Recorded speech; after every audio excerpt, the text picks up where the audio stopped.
hope all of you have enjoyed your solstice so far. Really great gateway opening up here.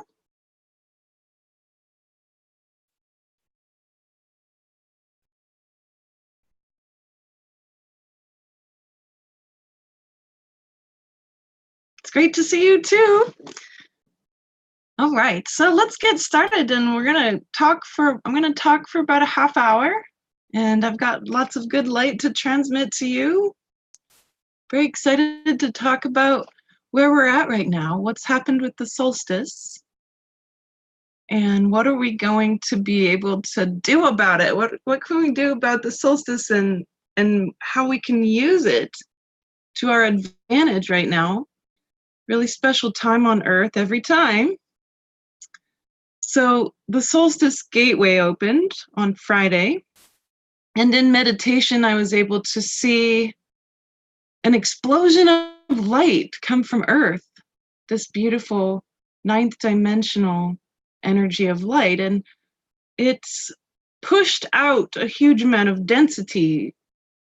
So sort of like when you're doing a sifter, right, and you're shaking stuff up, all the heaviest, craziest stuff's going to come to the surface. And that's exactly what's happening right now. So many of us are going to get symptoms, even me. I got symptoms this morning. I have sore throat, not feeling very great. This is detox symptoms for this amount of light that's come pouring in. So don't be afraid of that. Dose up on oregano oil, whatever you got to do. Take good care of yourself. Make sure you remain grounded, right? So how are you able to really remain grounded? What's the things you can do right now to help you use that energy the most? First, being barefooted on the earth is always the very best way, right? Because she's here to carry us. Our bodies are meant to be on earth. This message Earth has for us is very special. It's the message of, I want you here. I want you here at your very best. And that's exactly what Mother Earth is doing for us. She's saying, I want you here at your very best. I welcome you to be your very best. Let me help you to be the very best you can be. And so she's doing that by again, raising the vibration to even higher levels than we expected every time, right? It's been interesting because a couple of years ago during winter solstice, 2017, I saw a vision with some of my peers about what we decided was actually coming. And it was the end of the Matrix. And we saw the Matrix being pulled off the earth in this huge attempt by our allies to support the earth and us, being shifted in this very grand, orchestrated event that had to have been planned, very detailed, right? And so this shift then occurred, and the Matrix was pulled into what I saw would look like a black hole. And then this energy of mercy, the ninth dimension, came and filled the earth. And it was very profound. It caused me to want to become more vulnerable, which is why you hear me talk about my own problems pretty often, because I think it's important. That vulnerability is key to being able to come into merger with one another and collaboration. Well, what we've realized is that this was what was to come, that it hadn't happened entirely in that time, but it's happened now.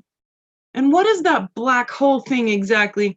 Well, it was actually the density of the earth. Anything that's dense on the earth was invited to shift on Friday. And that's what's happening right now. It's a slower process. I actually had someone email me and ask, what's this ascension process? Is it fast? Is it slow? It's definitely slow. yet it's fast depending on your vantage point, right?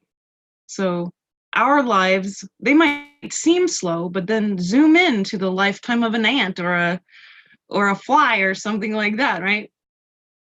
If you zoom in, you'll see, wow, human lifetimes are a lot longer than it seems. Or if you zoom out to a level of a star, the human life is very short. So it just depends on your vantage point. And this ascension process is not actually ascension. Ascension, I think, is an interesting term because it kind of alludes to the idea that we might be leaving the third dimension, right? And you've heard me often say, no, we're not leaving. It's here that we're going to be grounding all of these higher dimensions of energy and light, none of which have disappeared or been unavailable this whole time. It's all been available. The dimensions are here. They have always been here. Source is here. You are source. When you suffer, source suffers. When you're happy, source is happy. But what is this gateway going to do? It's going to force anything that is not in alignment with the earth and the 12 dimensions that's too heavy to keep going. It's going to force it up to the surface. This could be personal issues. This could be problems with our relationships, business changes. Maybe it's time for a career change.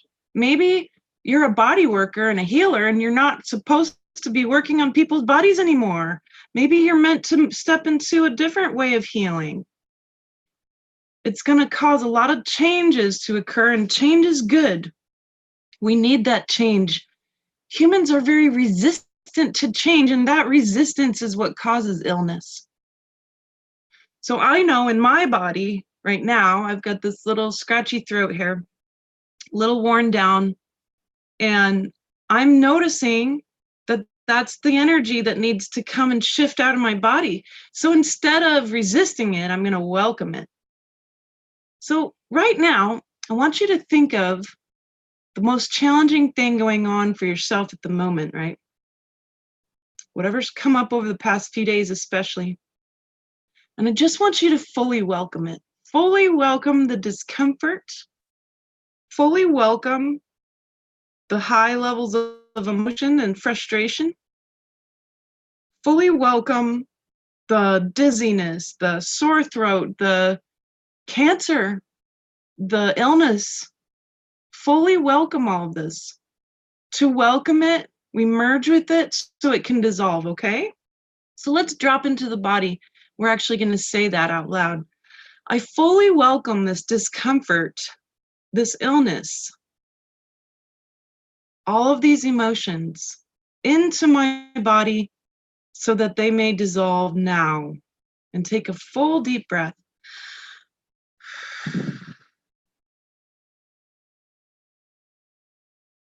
I want you to do this welcoming as much as you need to. When we welcome, it shifts. I already start to feel a little bit better. It begins to shift, begins to dissolve. And this is absolutely one of the most important ways you can be maintaining your health as you continue to allow your body to go into these higher realms of light and frequency with the earth. It's her taking us there. And as our collective consciousness, our global consciousness, which has been here for a while, we've had global consciousness since 2009. As that begins to shift and change too, we're going to be welcoming a new consciousness.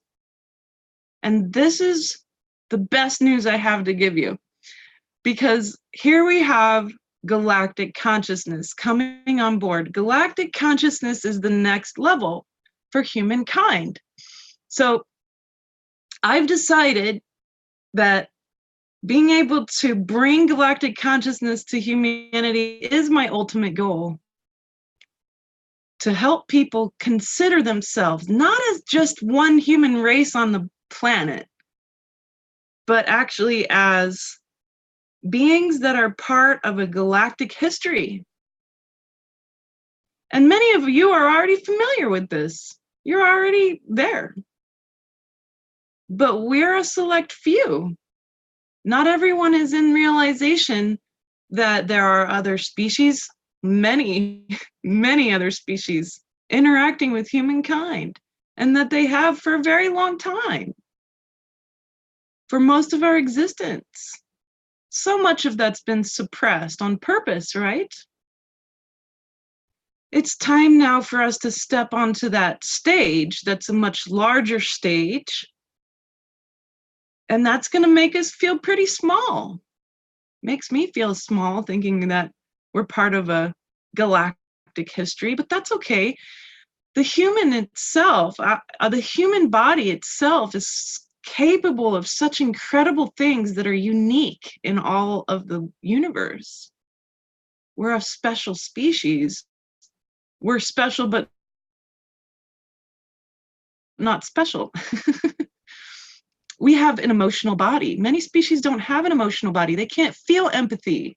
Humans are often able to project emotions that are human onto other species, but that's not the case.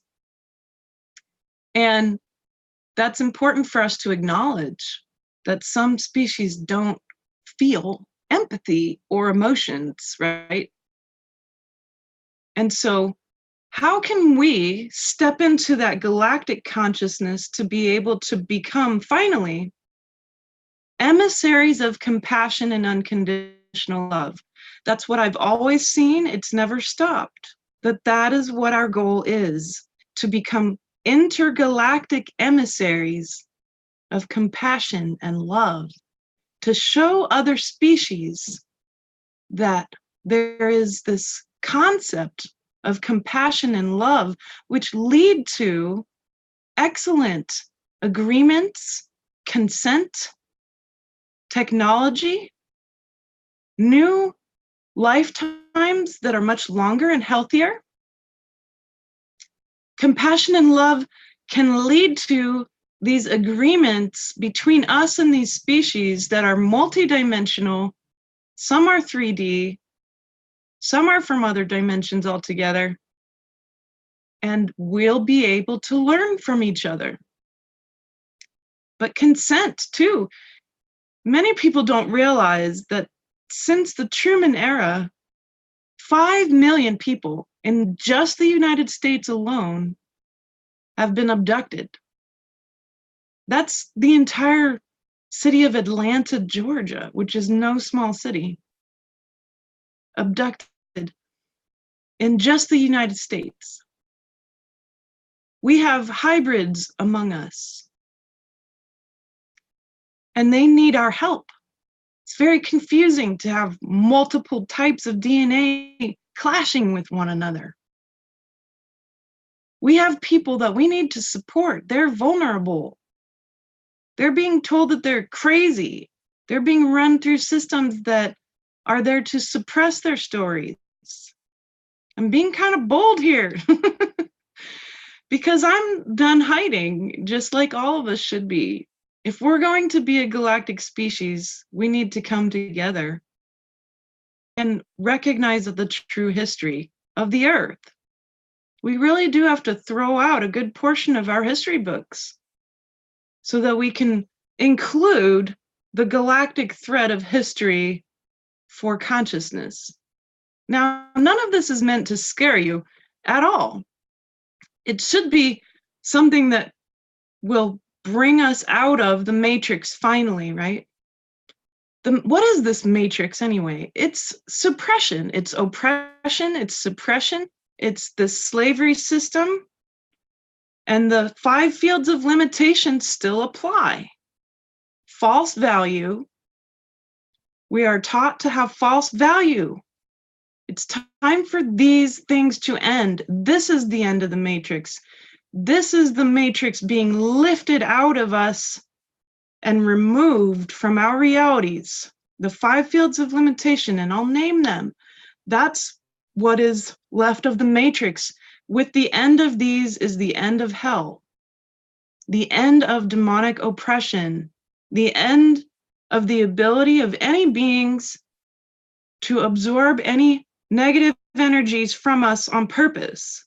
And that's always been the problem. So here we need to end false value. We were taught how to value things according to money. That's not real value. I'll tell you what is real value. You are infinitely valuable.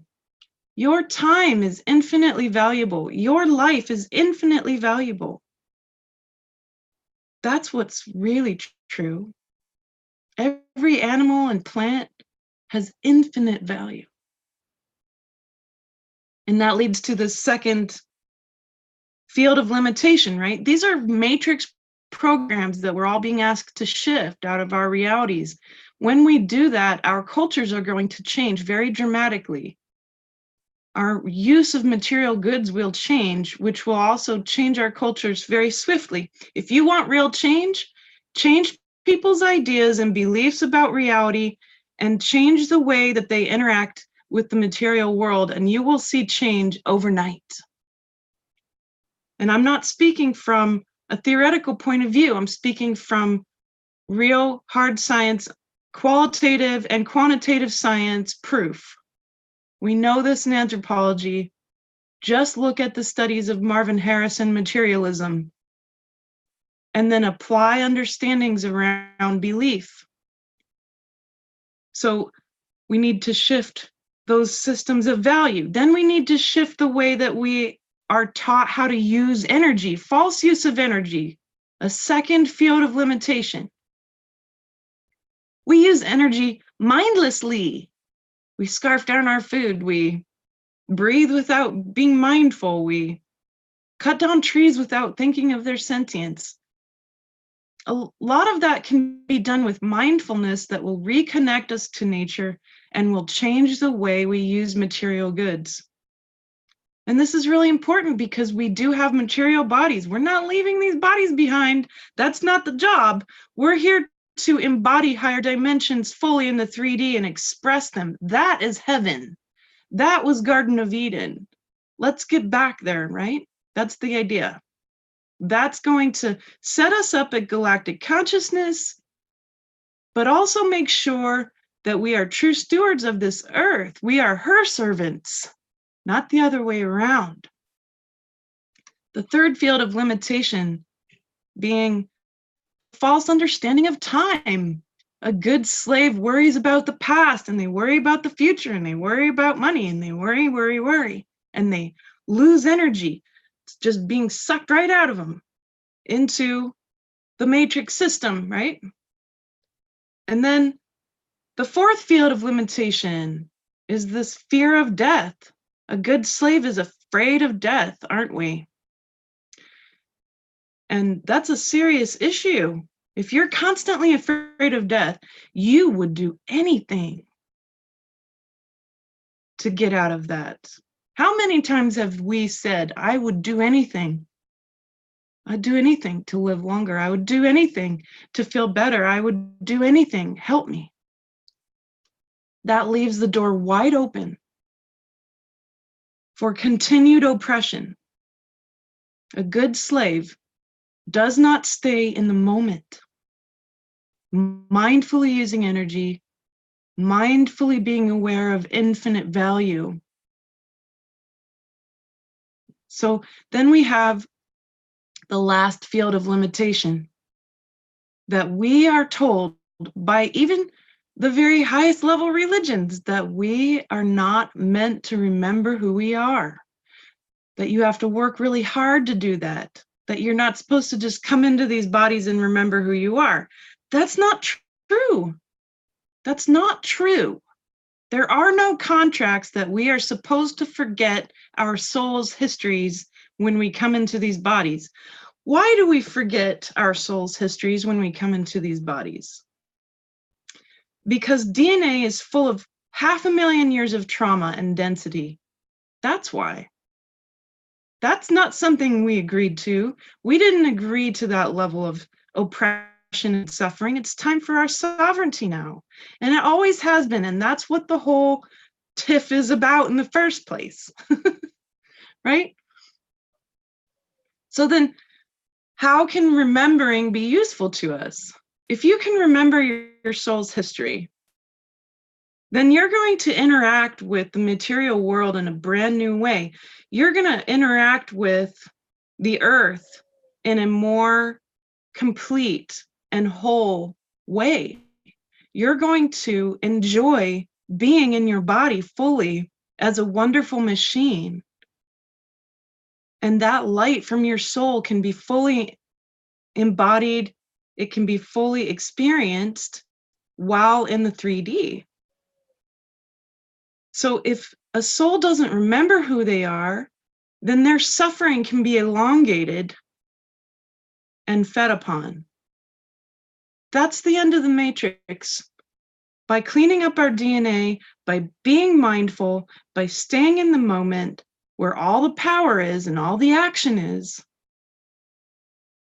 by being willing to understand limitless value, infinite value, as the real foundation of value.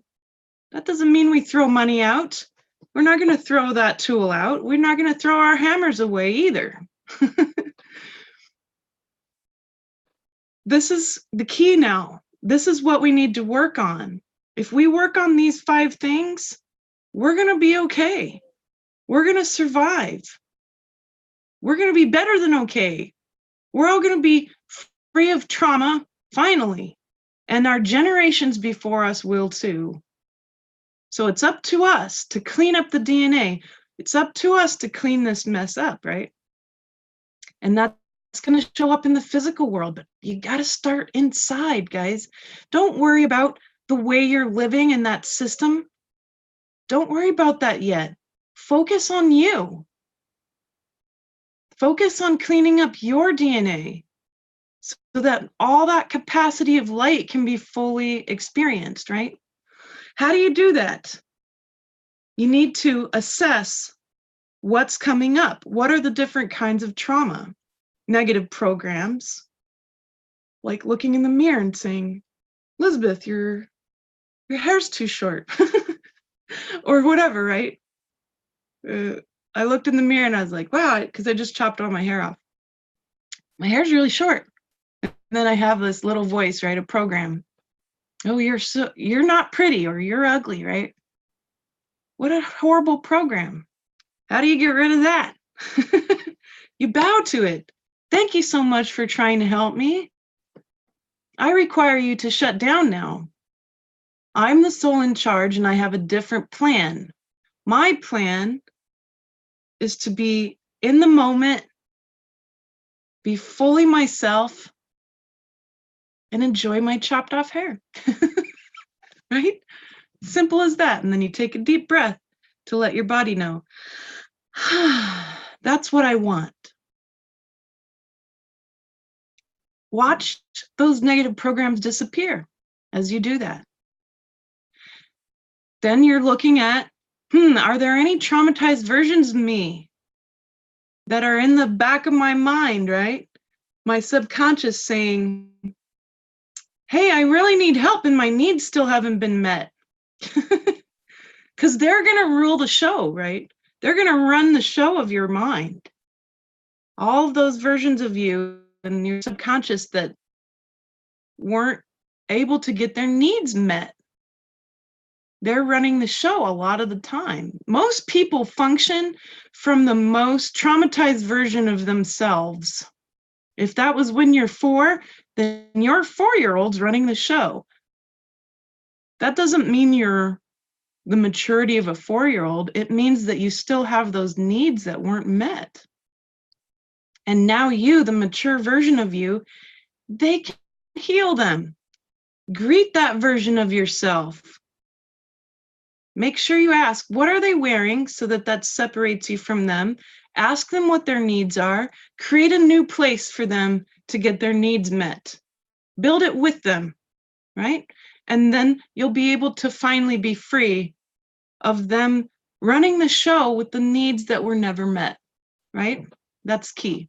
So healing negative programs, healing frozen traumatized selves, And then, of course, being able to focus in on any key polarities that you're experiencing, right?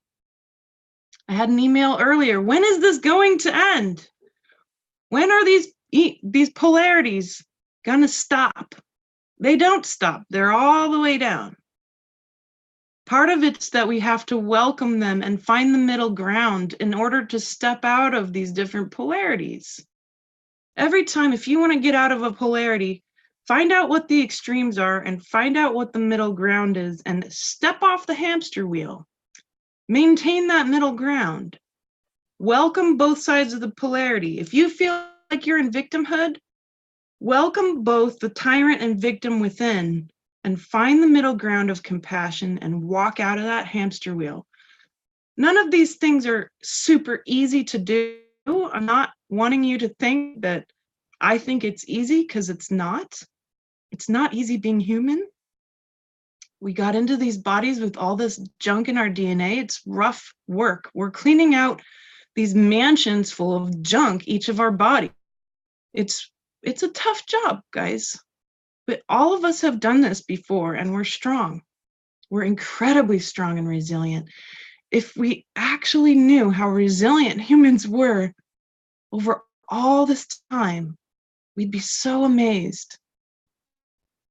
Now, one of the things you can also do to clear your DNA is emotionally process.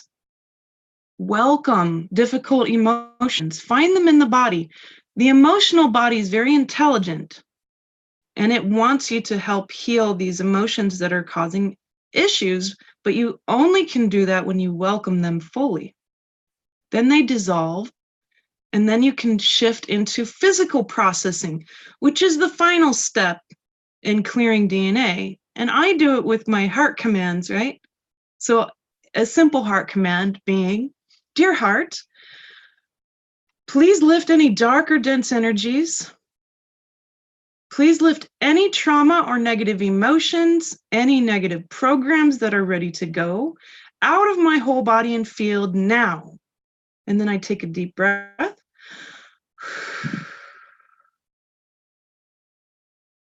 And then we say, dear heart, please fill my whole body and field with the purest, highest levels of light being welcomed by Earth now. And then take another deep breath.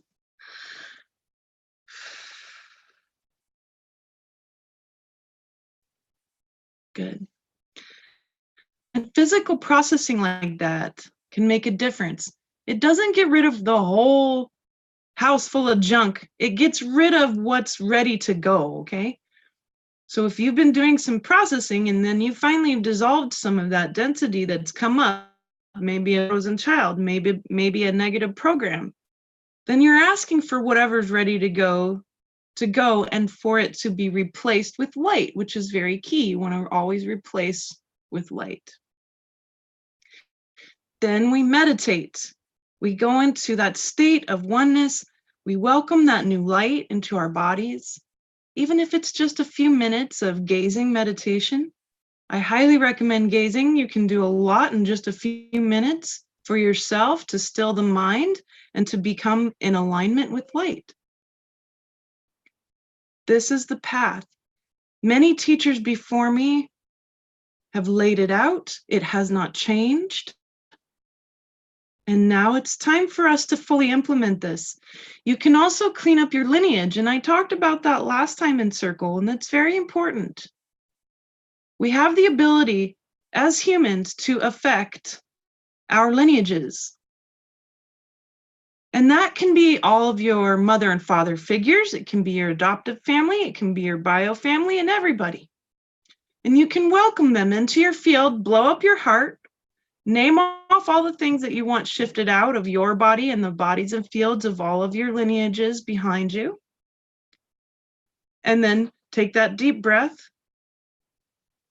Then you'll welcome in all the different kinds of light. So if you have 10 things you're moving out of the way, have 10 things you're going to replace it with. Maybe 10 different ways of being happy if you like.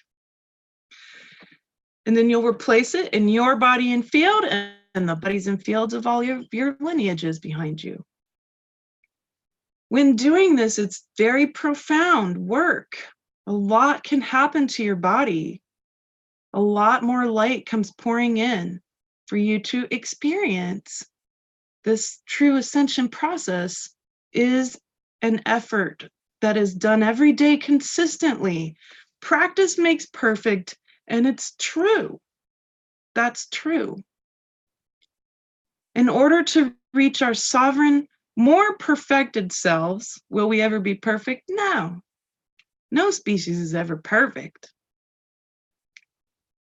But we're going to be emissaries of compassion and love, traveling to the galaxies all around us, meeting new species, showing them what is love. What a wonderful job. Sign me up.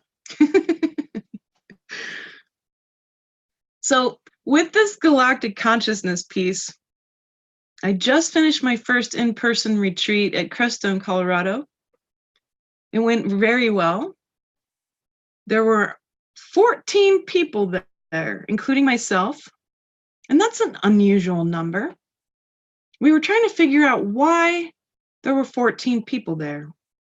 Every time we tried to make it bigger, it didn't want to be bigger. It wanted to be 14 people. That's okay. So all these wonderful people from North America, Canada, US, Hawaii, came and got to be together in this special place in Crestone, a big, magnificent vortex of energy. When I got there, I was greeted by dragons in the sky. I even have a picture of one of them that came through into the clouds, and they were perfect and beautiful looking. I've never seen anything like it. And these beautiful rainbow beings were there too. They looked like kind of like bioluminescent deep sea creatures, but every time they'd move, there'd be a rainbow in the sky. And I mean, it was so beautiful. I couldn't keep my eyes out of the sky. I must have looked pretty funny just wandering around staring at the sky with a big smile on my face. So I was wondering about these dragons and these rainbow beings. And it turns out one of the local healers, who I highly recommend, so if you go to that area, go see Cindy Tate. She said that at one point, the second in command underneath the Dalai Lama had come to visit Crestone. There's many beautiful Buddhist temples there of different types of Buddhism. Really gorgeous place to visit. Go see the stupas. They're just magnificent. And this woman said that this particular man from Tibet had said that when the Dalai Lama was not allowed back into Tibet, all the dragons and rainbow beings left and went to Crestone. And I had no idea that was true. And that's exactly what I saw. And I had just really busted open my heart at this point. So I was trying to learn how to feel and see at the same time, which is really hard. And one of the dragons actually helped me to be able to, what I call, cycle my energy. So for those of you who are having trouble bringing your brain, your heart, and your gut all together into a singular functioning 3 minds, right? Because this is a challenge for a lot of us. Use this because it's such a great tool. So the whitewater dragon showed me, use the sound of white noise. The water makes a white noise sound that is very appealing to our cellular body. And he showed me to let there be a circle, right? A circle of white noise, and let my 3 minds cycle with the circle of white noise being made by the water. And it immediately synced up my third eye, my heart, and my gut. And I feel so good. I was really having a hard time. I was suffering because everything was wonky. Everything I was feeling wasn't matching what I was seeing, and I felt like I was being pulled in different directions. But that cycling brought everything in to oneness in my body. So if that's useful to you, please take that tool. It's such a great gift that was given to me. Okay, so we got together And I knew, hey, we've got something big to do. I'm not sure exactly what it is yet. And there I actually was teaching some of my new, it's old, but I'm bringing it out as new and fresh, my theoretical work in anthropology, and finally coming public with it, because for ages I was afraid to, because it's powerful stuff. And I was going to teach that, so I taught that on the first night. It was a big mind and heart opening for all of us. And it dawned on me that night that we were definitely meant to help ground galactic consciousness on the Earth. So I thought, well, how are we going to do that? Well, I used to, with whomever would join me, build pillars of light. And so those of you who've known me for a long time might remember way back in the day, 5-6 years ago, that I would occasionally build pillars of light with people. And what we would do is we would project energy. At the time we were using the chakra systems, now I just use the 3 minds. We'd project energy through our configuration together to a central point in time and space, so somewhere on the Earth, and we would build a transmitter of light. And so that's exactly what we did. We figured out what each of our soul essences were. That was very important for this particular job. And the soul essences that came through were absolutely perfect. Everything from the power of frequency to the wisdom of beauty, magnificence, nobility, wonder. Wonder is my essence. Flowing strength, unfathomable power, just like the ocean, right? The deep ocean, unfathomable power. Really great essences. The pure life force, the wisdom and power of nature. So we had 12 of these essences, and then it was clear why we had 14 people there, because this is so amazing. Usually in my work, I get half men, half women, and that was no different at my retreat. I had half men and half women there. That's unusual in this work. But there was a reason. The men were there to absolutely represent, and I'm so glad that they were. Because 2 of the men that showed up, one, the essence was the void. His main goal was to reach no mind. His essence is the void. And another, his essence was the universe containing all things. What a perfect foundation. So we had him be our foundation, and we had the void be our topper, and we built our own pillar of light 100 miles across, specifically to bring galactic consciousness to humanity. And that's exactly what it's transmitting there in the Bloodless Valley. And we were celebrated for it. The beings there were so happy about that. The last night I saw a giant dragon face in the sky with the full moon as his eye, smiling at me. And I thought, wow, good, okay, we're on the right track here. So this is where we're at next. What are our essences? How can we use that as a lens to magnify the light coming through us and everything we do? What are the linchpin lifetimes that we need to learn from? When was the lifetime you fully embodied your essence? All of us have one. When is a lifetime where you fully did not? We need both those lifetimes to be fully remembered, right? So that we can learn from them. They are our counsel. Our soul knows how to do this, how to do ascension, how to do sovereignty, how to do freedom. Our soul's already remembered to do this. And here we are all together on this planet, one big, huge, giant retreat. with billions of people, all completely capable of perceiving all dimensions of light and bringing them through into 3D reality. Nothing is stopping us from stepping into that, except our fear and any of those 5 really dense programs that have continued to make us slaves. And we need to have a universal way of organizing our data. That seems so mundane compared to what I'm talking about, but actually it's not.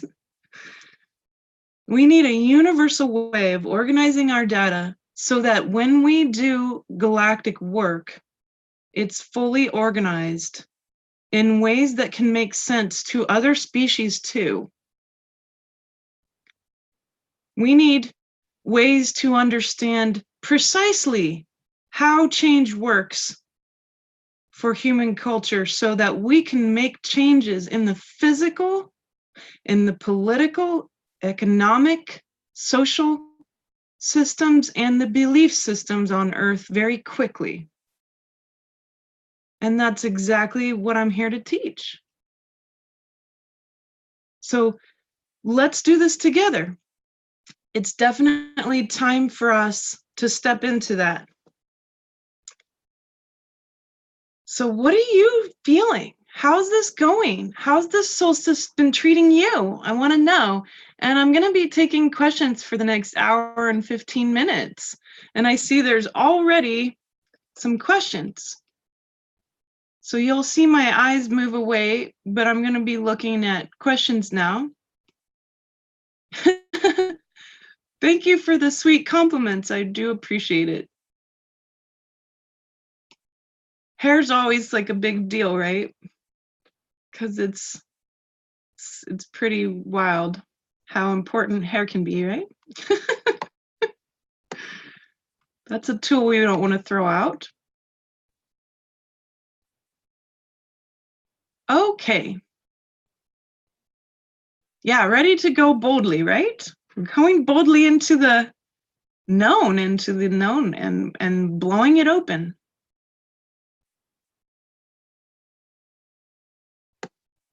Yeah, so Gail also saw that 14 was an unusual number, but it really is quite special. And Cindy Tate too is very special too. I see that in our chat. Just a mention of her healing abilities. Incredible, seer. Brilliant. Ah, yes. So a little reminder here, universal systems of 7. So 7 being 2 7s equal 14. Oh, that's good. I'm not sure who Rick Astley is, so I wish I could get the cool joke, but Nicole says, so we're going to Rick Astley the multiverse. That sounds hilarious. Very good. Any other questions showing up? Ah, that's a good question. When and where is your next retreat? I'm not really sure yet. I'm thinking about trying to go to Ecuador with all of you and take you to another bloodless valley, the King's Valley, Vilcabamba. And it's a special place. But I might want to make it really more accessible. So my goal right now is to actually start showing up in person as many places as possible. I want to do a tour of Australia, Canada, US, you name it. I'm young still. I'm strong. Let's do it. I want to teach in person. I want to show people this work in person so they can get that nurturing, right? It feels really good to be around high-level people who get you. And I'm one of those folks. I show up and I get you already. I'm there. But that's something I intend very much. What does it feel like to live in your heart and not your mind? Well, that was actually really dramatic. And it was a bit troubling. It's not something I realized was going on. I thought, oh, I can feel stuff. Nah. I'm definitely not an empath, right? And the first part of the retreat was pretty funny because every time, we'd have this breakthrough, I'd start bawling. And I'm like, oh, feelings. I don't get this. I feel sorry for all of you that feel stuff so much because this is not fun. Part of it's because I wasn't cycled, right? What actually blew my heart open is kind of a weird story, so I'll tell it quickly because it might be useful to you. When I was a little kid, I was in Germany when Chernobyl blew. And usually people, when they shut their third eye down, a lot of times they'll have had a scary experience, right? And then they shut their third eye down. They're like, nope, don't want to experience that again. Well, that's what happened to me. I saw it and I felt it, but I couldn't shut my third eye. I never have been able to, but I shut my heart down. So what I thought was me feeling stuff was just a trickle. And then this new show, I think it's on HBO, about Chernobyl came out. And I hadn't really heard about what had happened on ground zero of that event. I had studied the outcomes, and I'd looked at biodynamic farming and how it heals radiation from the soil and all of this stuff. But I hadn't looked really carefully at the historical event itself.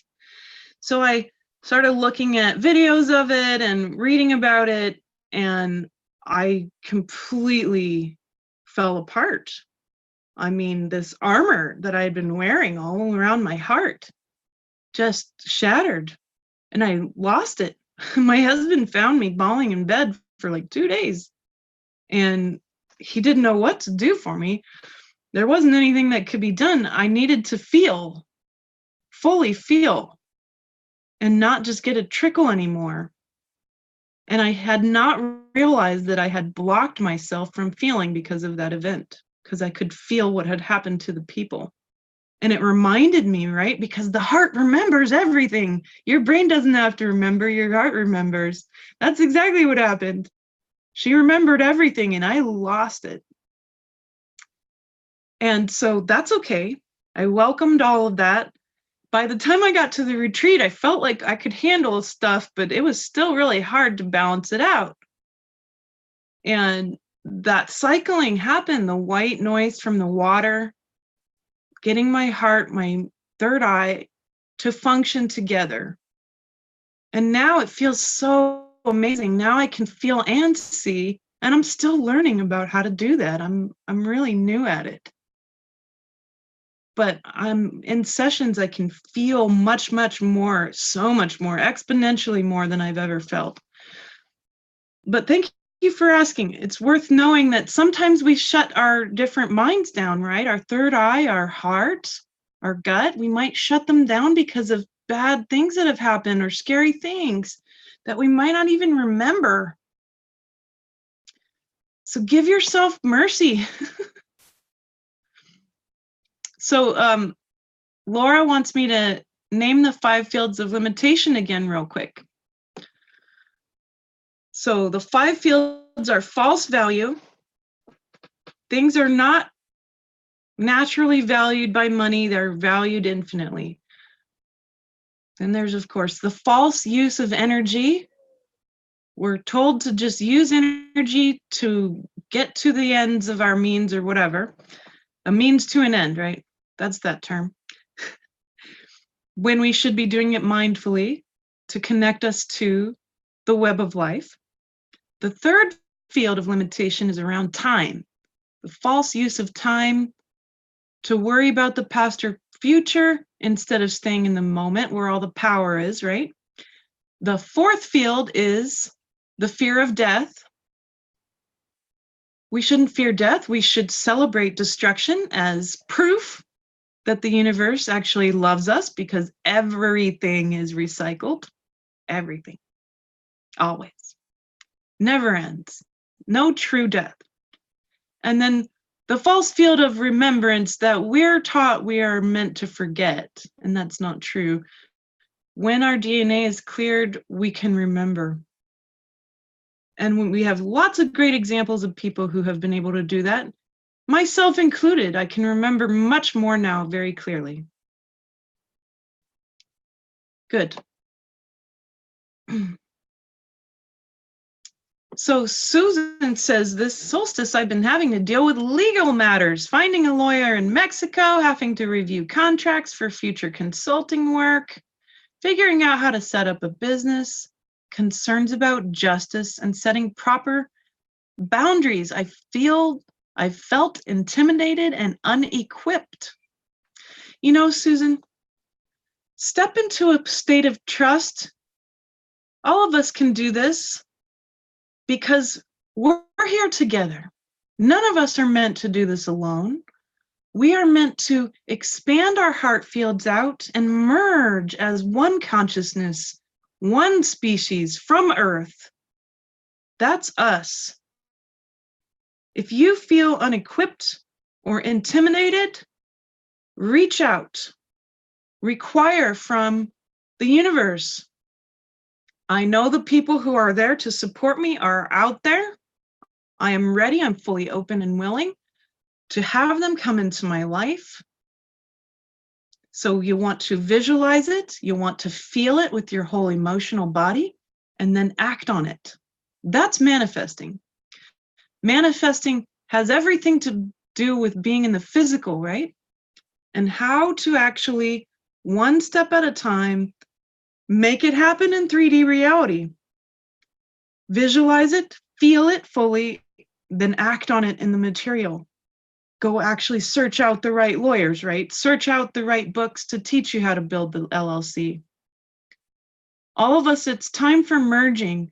There is no more competition. Competition isn't real. If you could see how unique each of you really are, you would also understand that you can't compare any two people. They are so totally different. It's like comparing a leaf from one tree to another leaf on another tree. Yes, they have some of the same elements, but so do we in trees. So do us in mushrooms. Everybody's using the golden ratio from that deep depth of fractal dimensions to create form, which is these bodies. There's a lot in common, yes, but at the same time, we're all so very different that competition doesn't work. Collaboration, mergers work, whether temporary or long-term. Merge with the right people and you'll get the right results because you're part of a pie. You're a slice of a pie. For any activity that we do, we're just a slice of a pie. Even if it's your business, you're still just a slice of a pie. You need programs that were built by people. You need the internet. You need all these different things to make your pie work. And that's what a merger should be. All the ingredients of a fabulous pie. And anyone who likes anthropology knows that no one can deny someone with pie, so. Good, so Leslie mentions, when I did my sound sculpture on Mount Shasta for the solstice, ooh, fun. The sacred geometry that came up was 3 circles that were interwoven. When I started to sound this image, it shifted from a flat horizontal to a more upright, still interwoven, but each circle was spinning and moving its position. It felt like activating the interaction of dimensional energies. Any thoughts? Well, my first thought goes to the 3 minds. That's this configuration that can best serve us right now. The mind, the heart, and the gut. And when I actually draw them, I see them as very interwoven. That's what rings for me, Leslie. Sit with that. And also the power of 369 shows up for me when I'm looking at that. Wonderful sound sculpture. Ariana Paul says, I listened to you for the first time today. Well, thank you. I started listening to your 12-dimensional embodiment through Danielle Rama Hoffman's event. That was a really special event. It must have been the perfect time.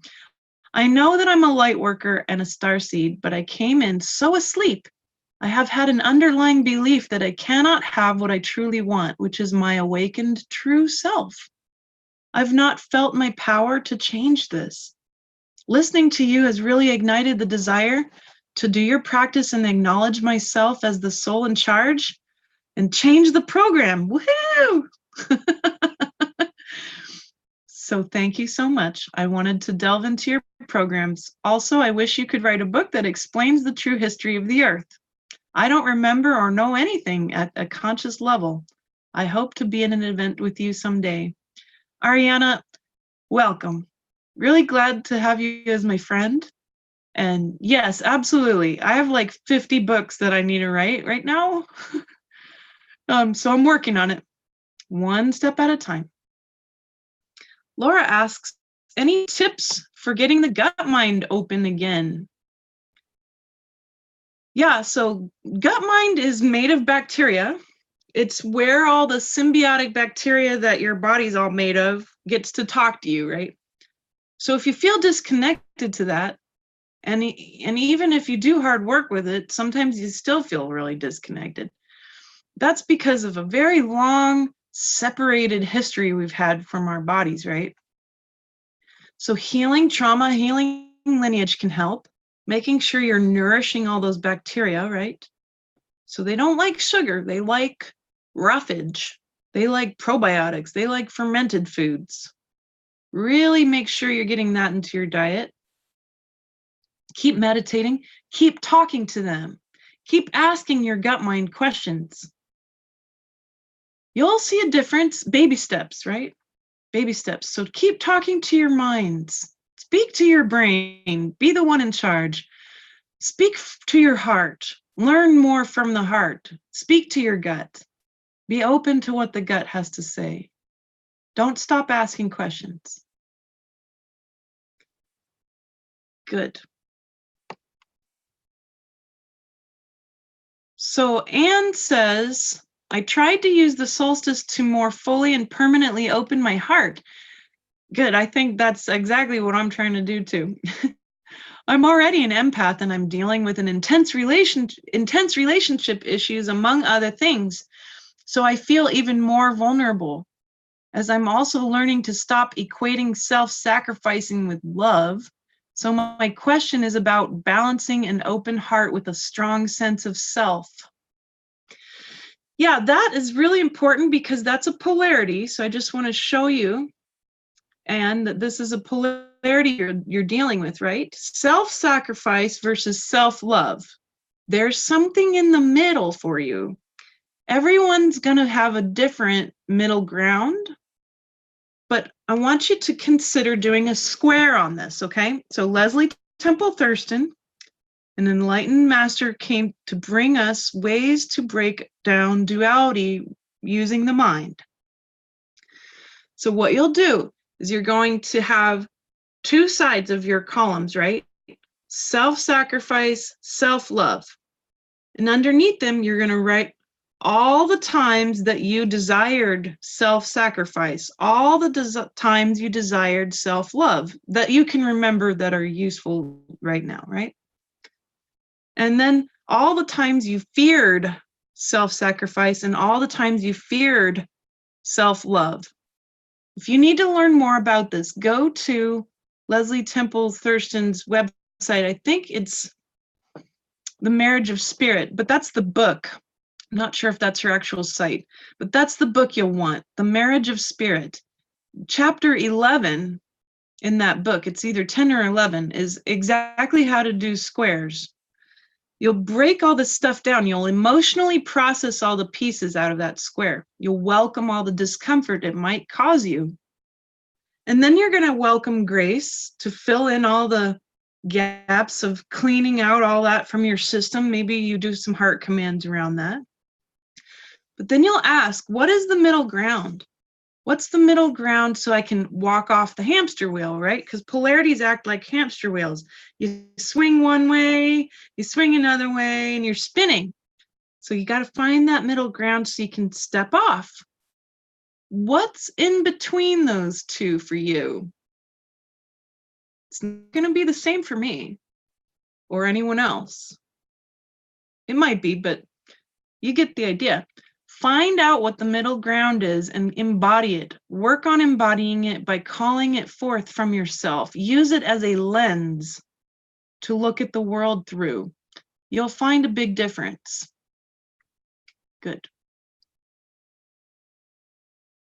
So Jonathan asks, we are getting a lot of physical realignment, body trying to take a true arrangement, opening, expanding. It can be very uncomfortable. How can we support this? Yeah, Jonathan, you're not alone. I'm watching a lot of people going through that. I think I am too. Our bodies are getting rearranged quite a bit. So if you're dealing with that, welcome it each time, even especially if it's uncomfortable. I welcome this discomfort in my body while it gets rearranged. I welcome. And then if you need to do heart commands, dear heart, please allow my whole body to fully rearrange as needed for the highest good of my embodiment and my experience now. And then take a deep breath.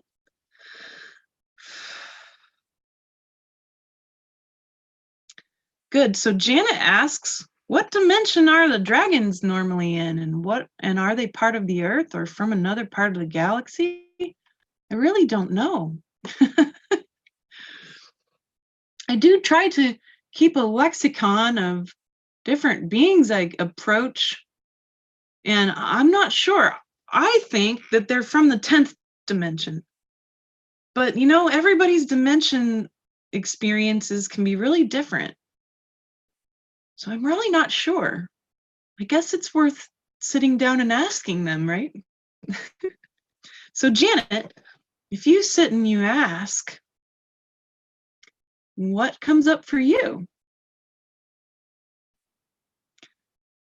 So Isabel says, as much as I'd like to believe in concepts like an afterlife or reincarnation, I find myself playing the game of acting as if these are real without any personal experience to back it up. My rule is not to play the hypocrite, so this pretending without strong convictions feels like self-betrayal.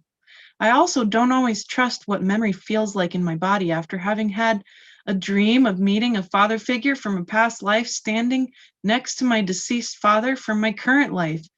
And while I felt it so true in the dream, it disappeared when I woke up. It made me realize how easily memories can be manipulated, and is no evidence that what one remembers is true, that it's all fluid. I think that father figure if that father figure had been true, it would have been a memory when I woke up. I have no memory of a past life, so how do I know it's just not a flip side of my fear of death? I think you really nailed it, Isabel. That's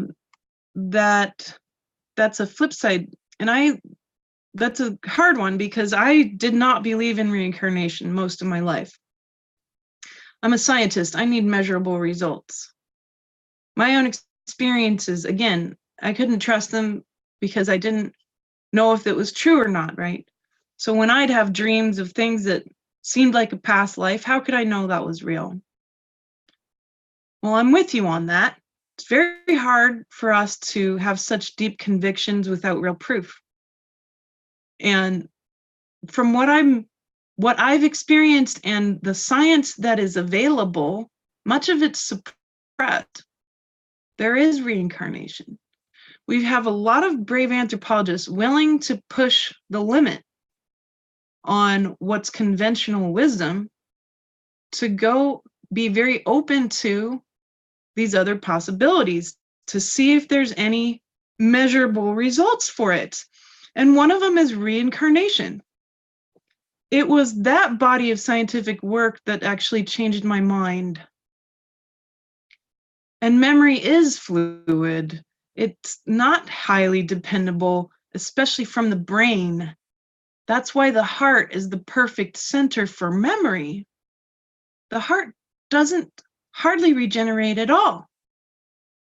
So she, in your body, remembers everything. Soul memory can be known by the heart, but only if density is moved out of the way. You can't truly remember who you are until you clean up your DNA so that that light can come through, because all of this is light, Isabel. All of it's light. It's fluid light. You're fluid light, and you never stopped being fluid light. So even if the memories that I have from my soul were not real, the memories are so vivid, they're there to help me for whatever reason. But so far, the science is weighing very heavily towards reincarnation being real.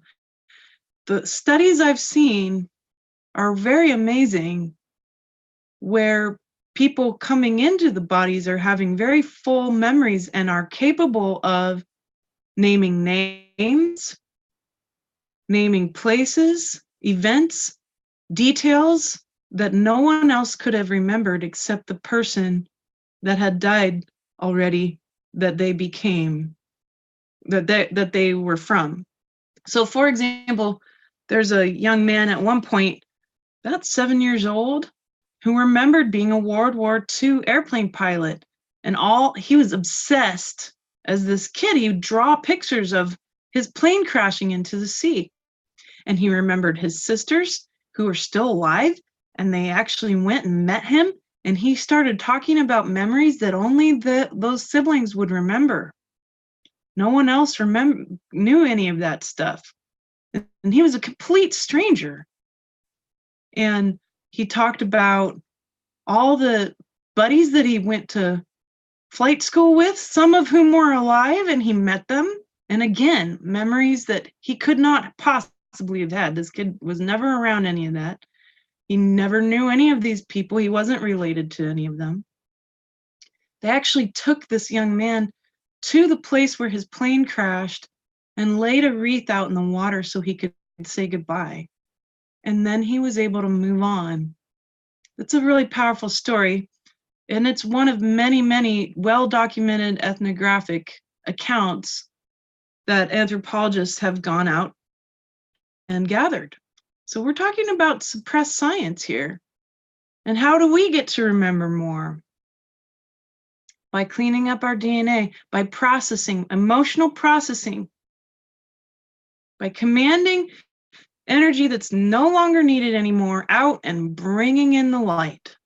Remembrance comes, healing can come. I hope that's useful to you. I'm a scientist and I want measurable results. That's very important to me. And I absolutely relate with how you feel. How do you do galactic consciousness when you're trying to heal or connect yourself? Can you combine or merge? Not sure where to type the question. Here is fine. And I think what I'd like to say about that is galactic consciousness is just available. As you're healing yourself, focus on that. That's the job at the moment. I'm a seer, so I'm trying to see, what's 20 steps ahead? What's 200 steps ahead?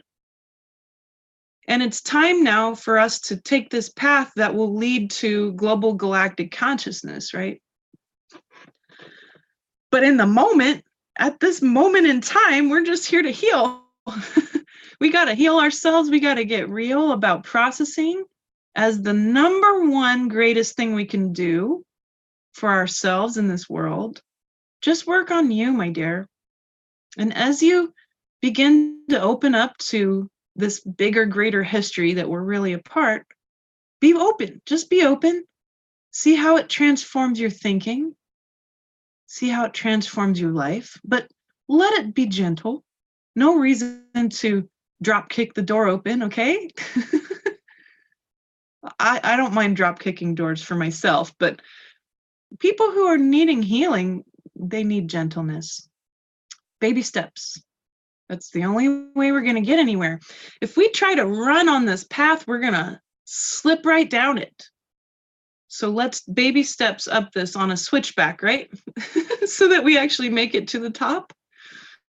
Good.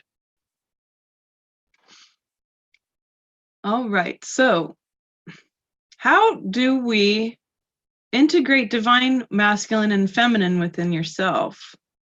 It's a good question. I think that anytime you find a preference or an abhorrence, right?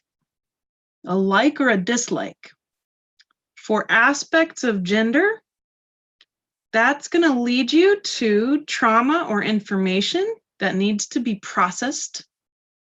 And then you'll be able to hold both the feminine and masculine in yourself in oneness. If there seems to be a preference for the masculine versus the feminine and difficult feelings around the feminine, because perhaps the representatives of the feminine in your life were not good representatives, then that healing can be done within so that you can hold both in equanimity. Being able to maintain neutrality at the center of any challenging dualistic perspective or polarity is a great gift you can give your consciousness. So notice that if you have a preference for the feminine and it really irks you, the masculine bothers you, go in and start to suss that out. What traumatized selves need to come out to be healed by you?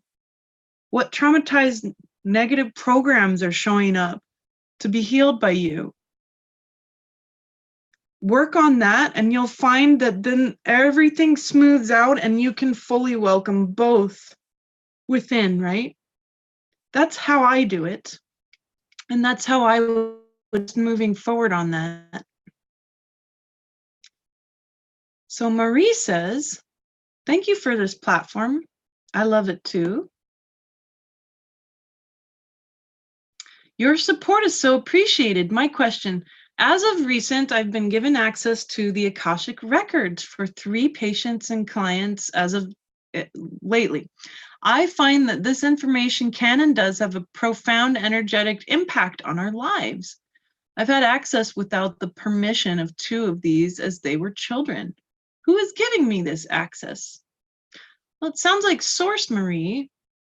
And so if it shows up for the children, if you can get them on the phone and say, may I have permission to look at this information and see what comes up as important for you? Maybe if they're really little, ask their parents.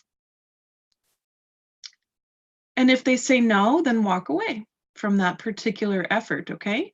But if the parents say yes, then go in and open the book and simply ask Source, show me what's most useful and important for this person right now.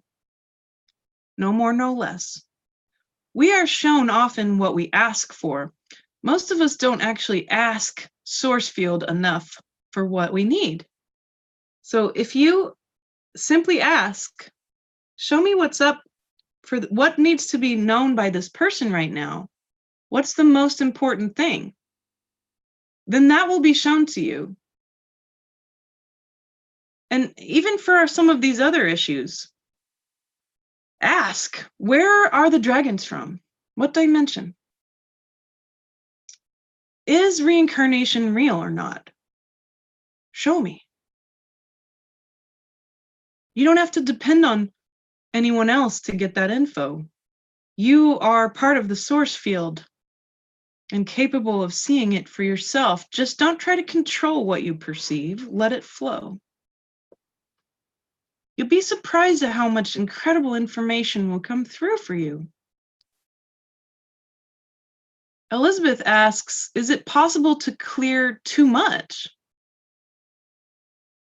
Well, kind of. If you're obsessing about it, it's kind of like doing obsessive exercising, right? Then it's not good for you. Your body gets worn out. You need to rest. You need to take breaks. If you've been doing a whole bunch of processing and you're exhausted, it's time to rest and take a break. And then when you're feeling more strong again, come back and begin to process again. You know, it's all about moderation for all of this stuff, isn't it?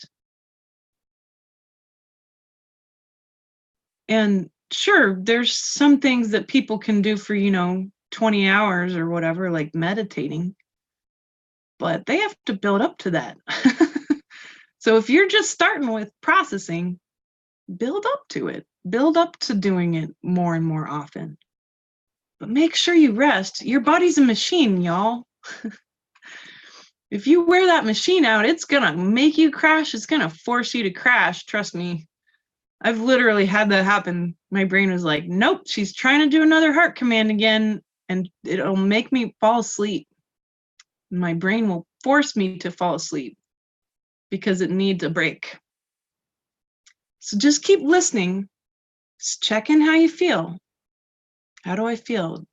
Some people are having a hard time with processing because every time they do it, it feels so tedious. Then do something just simple and gentle. Baby steps here. Switch back up the mountain, baby steps. Slow, steady, gentle. That's how we're going to get far. Okay? Good. All right, so as you can tell, I'm kind of looking in two different spots here. Oh, right, so Leslie's website, Leslie Temple Thurston, I highly recommend you look at her work, is called Core Light. Of course, I'd forgot about that.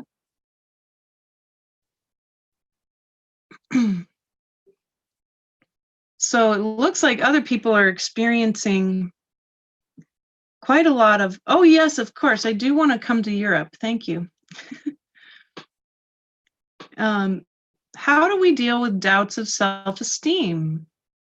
Yeah, I think self-esteem is any doubts about your self-esteem are going to be negative programs. Go listen to this again at the beginning where I talk about exactly how to do that. It's a very particular formula. Thank you so much for trying to help me. I require you to shut down now. I'm the soul in charge, and I have a different plan. My plan is blank. Make it simple, and then take a deep breath. That's the formula. Nail those programs running in your head, doubts, any negative stuff showing up in your head that's not your direct soul voice. You nail them and they will go away quite quickly, actually. Use that formula. It really, really works. Okay, good.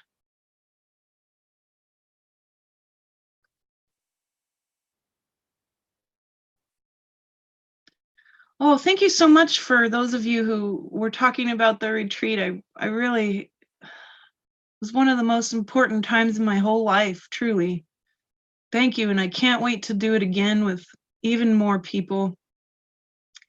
And we will be getting together online, especially.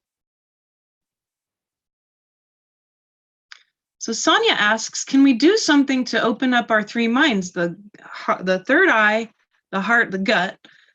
Yes, absolutely. And Sonia, go to my website. I've taught a lot of classes about this, quite useful, about exactly how to do that. And my website is seerandscientist.com, SEER, and scientist.com. Check out my classes. I keep them affordable.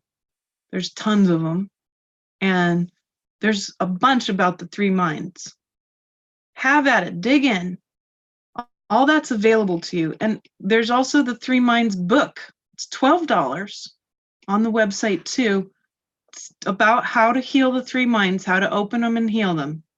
And it's my journey of desperation to find healing for myself and how I got it. And so the tools in there are the ones I teach and the ones I use still for myself. Good. All right, I think it's Elizabeth. She says, I too have felt an immense energy this weekend and detox symptoms.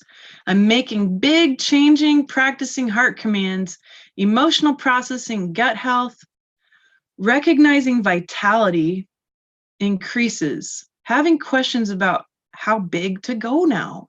I'm thinking of building an elemental teaching healing center. Me too.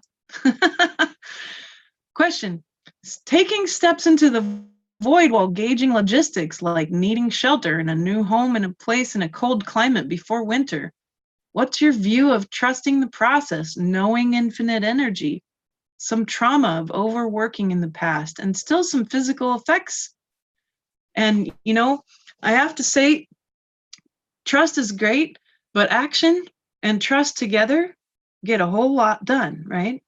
So consider that idea around manifestation that I was speaking to earlier. Visualize what you really want and need. Determine exactly what you need. Name it, write it down. Use your brain mind for that. Pros and cons lists. Really handy. Brain is good at that. Then feel it with your emotional body. And then act on it physically. Go do the searching. Go do the talking to the people and the places and the things that you need to communicate with to get what you need. And don't stop. Trust that by doing it, by visualizing it, feeling it, and doing it, that it will unfold. Be open to how it will unfold, because it doesn't always unfold the exact way you envisioned it. Usually it doesn't.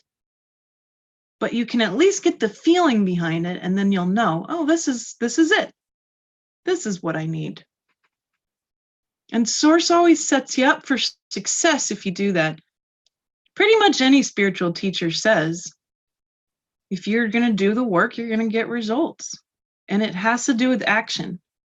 But how do you know which action to take? See it, feel it, know it, and then do it. And then you'll start to see the results you need unfold. I realize that's a very highly simplified version of basic true manifesting, but at the same time, sometimes we need simple equations to get anywhere, right? Oh yeah, I'm definitely trying to still figure it out, Kathleen. Yeah, and I feel sometimes 2 steps forward, 3 steps back. That's why I'm liking this idea of baby steps on a switchback. So we don't slide down the mountain anymore. Because I'm pretty tired of sliding. I don't know about you. Yeah, Ariana's been feeling extreme exhaustion, times of extreme depression. Ariana, your body's trying to get you to really come into a place of rest. It's time to rest. And, we have this crazy program. Oh, resting means that you're not productive. Well, that's not true. Resting has an ing at the end. It's a verb. You can do a lot while you're resting. You're making sure that your body's regenerating. You're making sure your brain mind is able to detox properly, and your cells and your organs. You can be traversing the universe, zooming in and out of different layers of reality, sending blessings while you're resting. So rest. If you feel that exhaustion and depression, it's time to do as much resting as possible. And if you have any negative programs around that, you know what to do. Yeah, so there's been a kind of a reunion here from the Crestone retreat, and we really have had such a wonderful time, and I think it's really special that we can bring it here today to the table. And Kathleen, she says, I've been dealing with fresh, raw trauma from my bipolar, suicidal son. He screams often, coming up behind me and screaming, very unnerving. Staying in trust that all is well, loving in my heart, holding compassion for his suffering. It's a lot. Kathleen, I am so proud of you for standing like a mountain during this difficult time that you're going through. You are a pillar. You always have been. Your heart is incredible. Whatever is going on with your dear son's soul, You are this mountain, and he may rail against it. He may, and it may continue for some time. But you are a mountain. Maintain that mountain energy. And I just emanate so much love to you. And we all can hold Kathleen in our hearts. And all of you who are in suffering, you are part of that radiant energy shining on you. And it's not just from me, it's from everyone here. All of you are incredibly compassionate people.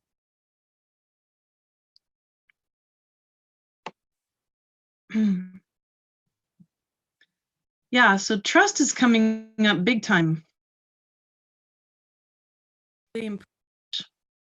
And let's dive into that trust, right? Deep into your heart. That's where trust is really going to come in. I think it's really key. And Krista, we also radiate light for you. I'm going to switch my language some here. I think it's good. I'm not going to hold anything anymore. You know how we say we hold space, or I'm going to hold you in my heart, or I'm going to radiate. I'm going to emanate. It feels better. It feels like less resistance.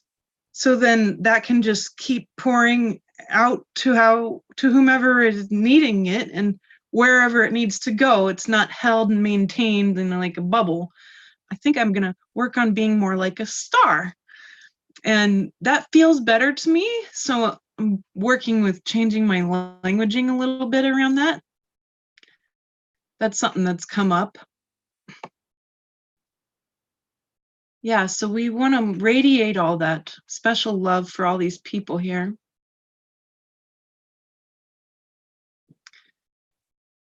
It's difficult for me to do personal readings. As you can probably tell, I'm doing my best to pick out the most general questions. In Circle Call, it's too hard to do personal readings. So if you need that, a good affordable way to work with me would be group calls. And you can probably get in sooner than later on group calls. So let's keep that open as a possibility to work together if you need extra help from me.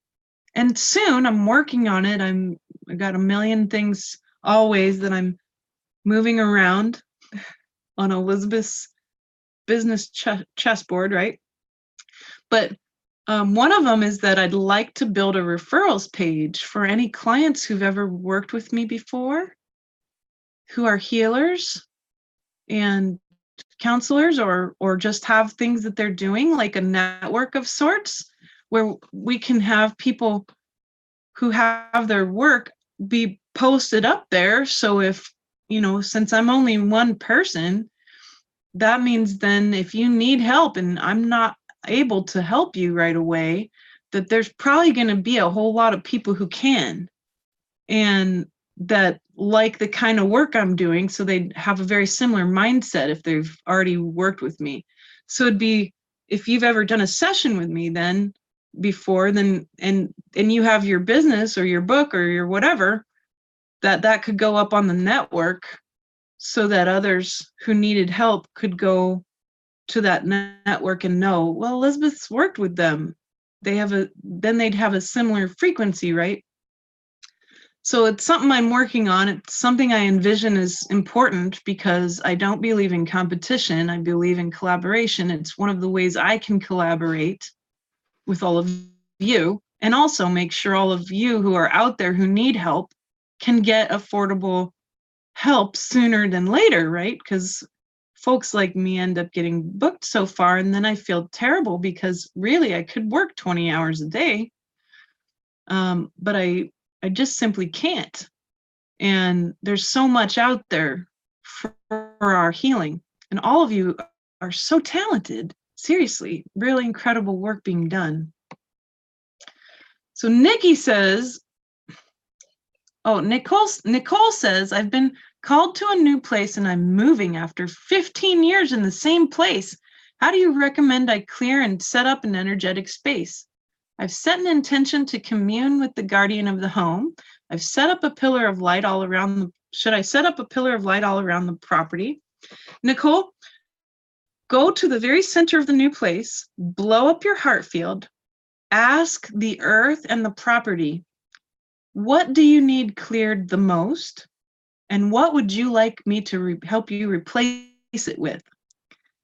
And then do a heart command around that, but let the earth and the property have a say. And that's the best way to establish a good, clear space, because then you've cleared what needs to be cleared.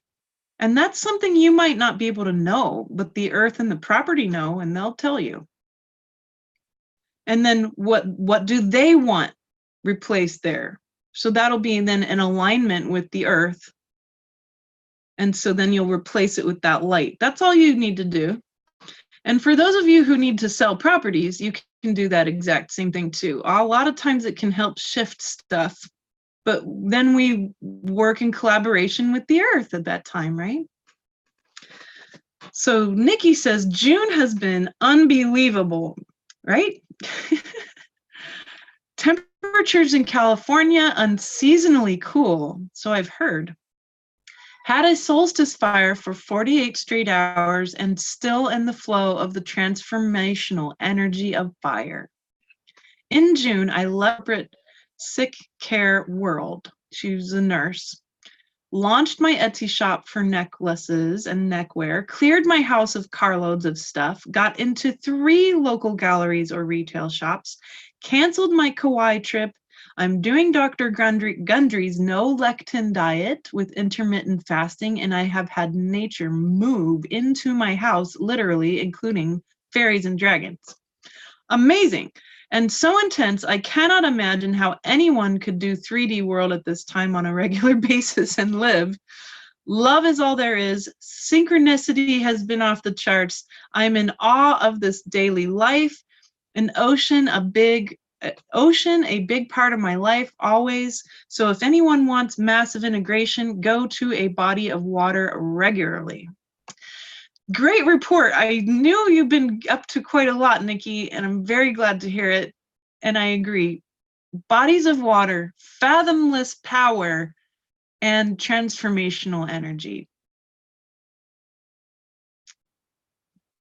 So Nicole asks, how may I gain access to the Akash, and do you believe the Akashic field is held with the waters of the oceans and the whales?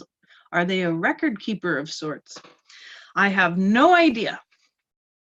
I don't work with the Akashic records, but I know there's many experts out there. The way I see them is very different. I see them as a spiral of information, which is all the different past lives that soul might have attained, and that goes directly back to source. So I've been told that that's what I'm seeing is a soul history, and that's the Akashic records. I really don't know. And as for the whales and dolphins and cetaceans being record keepers, I also don't know. I know, though, that in my interactions with them, mainly through the dream realm, that they are here to maintain a field, a resonance field of compassion and love on the earth, and that water magnifies that.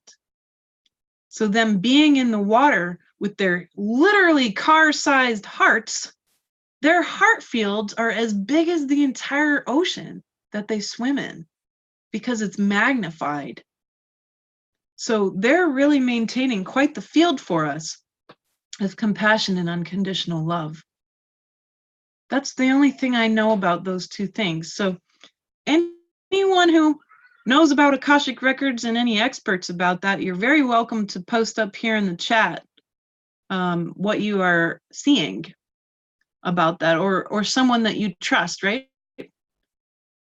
Good, because certainly no idea about everything, right? I kind of came into this in a different way. So some of the terms I'm not familiar with, or maybe what I'm seeing is that, but I never named it that. Yeah, so Becky asks, how do you gain access to those internal traumas and the emotional process you're talking about? Triggers. Triggers and emotional reactions, they're your best friends. Follow that trigger. Find out what's behind it. Is it a negative program, a traumatized self? You'll find something at the end of your trigger. That's self-assessment, being aware of your triggers and reactions. That's exactly how you do it. So now when I have a reaction or a trigger, I'm like, yay! Yay, a trigger! It's going to lead me to some other part of my ego. Great. Very different mindset, right? Natalia, how do hybrid children come into existence and how do we recognize them? Are they aware of who they are? Well, there's lots and lots of different hybrid people, and most of the time they don't realize exactly who they are. It can be very hard to recognize them. But a lot of times people like that, they've got two sets of DNA or two different configurations that might be having trouble being one. So it can be very challenging to have what seems like two parts of yourself always at war. And some of them do actually look different, slightly different, but not a whole lot, because the humanoid shape has any hybrids are melded with another humanoid shape. So in this galaxy, the humanoid shape, the head, 2 arms, 2 legs, is very common. Other galaxies, not at all.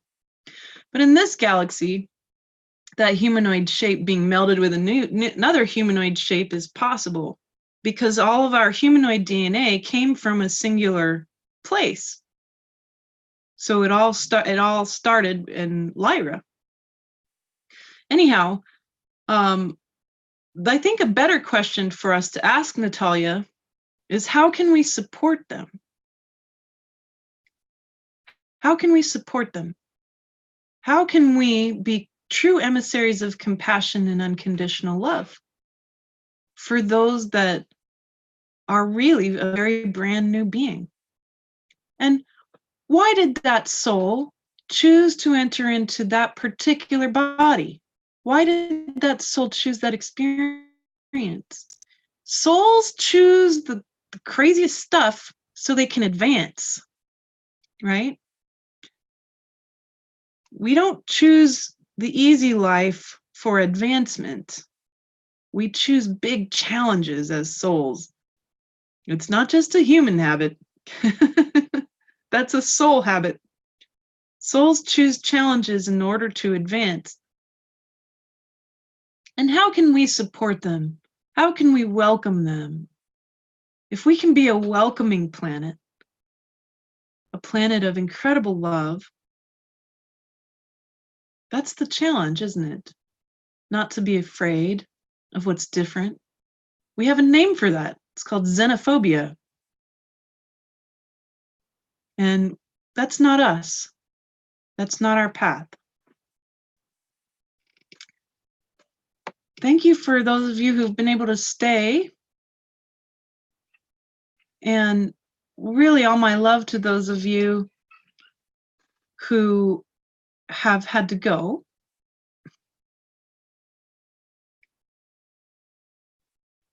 Yeah, so Elizabeth says, I love the star metaphor. Also, gut health, reduced toxicity, focus for gut health, if you're reducing toxicity and you focus on your gut health, that supports mental health. Absolutely. You're completely right.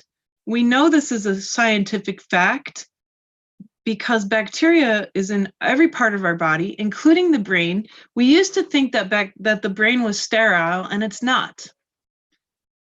And so all this bacteria has a lot to say, and by lifting that up, for those of you who've been feeling depressed and tired, by focusing on your gut health and reducing toxicity in the body, you're going to start to feel happier and better. That's something we know for sure. There's 2 strains of bacteria that especially help it. One's called Breve, B-R-E-V-E. And the other is rhamnosus, RHAMNOSUS, or something similar to that. Those two we know in studies to actually help mental health directly. So worth getting some yogurts that are full of that stuff, and make sure you're eating fermented foods.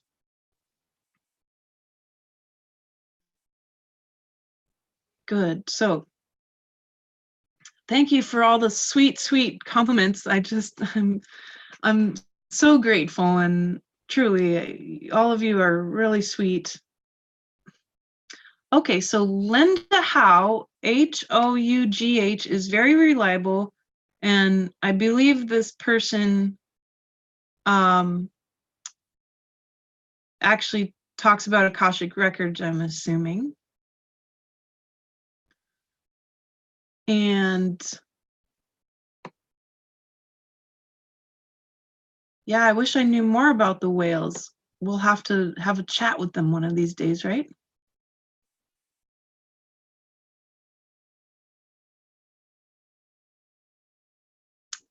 So there's a guy named Andrew Bartzis, Bartzis. He's a galactic historian. He also has good info on the Akashic Records. Maybe he's somebody I should talk to on my New Earth Conversations. If you have ideas for me of people to interview, email me at Elizabeth@CRN-Scientist. Very happy to put them on my list of people to try to interview. I really like talking to new people to bring info to you for free.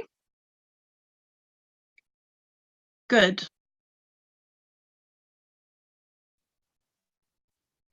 So Christine is saying, regarding whales, a very strong heart connection to them, as they are here to vibrate with their divine sounds amplified through the conductivity of the salt water. Their message is one of unconditional love for all beings. They are also said to carry galactic records. That's awesome. Really glad to hear both of the things. So lots of people who have had experience. And Lori Spagna, my friend who I did an interview with recently, you can find that on the YouTube video channel, Elizabeth Wood, Seer and Scientist at YouTube. Under the playlist New Earth Conversations, we talk with Lori. But she also does Akashic Records, and she's especially good with animals and talking about DNA. And we do talk a lot about DNA in our interview. Good. Love it. Yes, fermented food is safe. So lactofermentation, how do you do that? Pretty straightforward. You know when you scoop out a scoop of stuff from the top of your yogurt and then it fills with liquid? That's whey. Take chopped vegetables of your choice, carrots, cabbage, Napa cabbage, beets, roots, ginger, whatever you want. Throw it all in, peppers, throw it all into a big, huge thing, fill it up with water, just so all that's pressed down onto the water, right? And pour that whey all in there and shake it up, get it nice and shook up. Or you can mix the water and the whey together and then pour that in so you don't have to shake it. And then leave it on your counter. Let it warm up for a few days. You'll start to see it bubble. And there you have fermented vegetables. Use them as garnishes on your salad. You can store it in the fridge for a very long time. This is how people used to preserve their food when we didn't have refrigerators. You'd ferment your vegetables. Also, you can make lacto-fermented lemonade. I love it. So lots and lots of lemons, your choice of sugar. I like to use raw coconut sugar. The sugar's not for you. The sugar's for the fermented stuff, right? The bacteria. Take your whey, put it in your lemonade, let it sit on the counter. It'll get bubbly. It tastes like fizzy lemon soda. And it's so good for your gut. Those are the two ways that I do fermented foods and keep nourishing that gut mind. We talk about everything here.